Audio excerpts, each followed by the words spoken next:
bulahan ang usa ka tawo nga makabaton siya sa usa ka pagtuo. Kay pinaagi sa usa iyang pagtuo, mulaom ang tawo or mulaom kita sa mga butang nga di nato makita gumikan sa pagtuo. Sama nga magtuo ta nga naay Ginoo. Ang Ginoo di nato makita kay siya espiritu na lamang, wala siya lawas nga mapakita kay gipatay na siya sa atong mga katigulangan. Pero once nituo ta nga naay Ginoo, magampo ta. Nituo ta nga pinaagi sa atong pagampo, makabaton ta sa atong gitinguha ug atong gipangayo.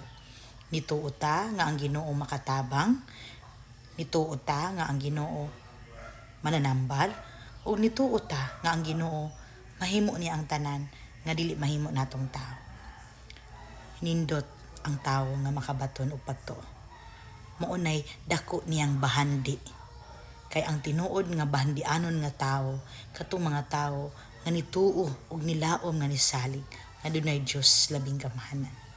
So, ang atong pagtuo mo ni magdala kanato paingon sa maayo, subay diya sa katarong. Kay kung mutuo ta nga naay Ginoo, tuan hato ang iyang mga balaod ug kasuguan, ug kanang mong balaod mo na atong pagpakadak-an, atong tuan, kay mo manay dalan paingon dito sa gingarian sa Dios. Amen.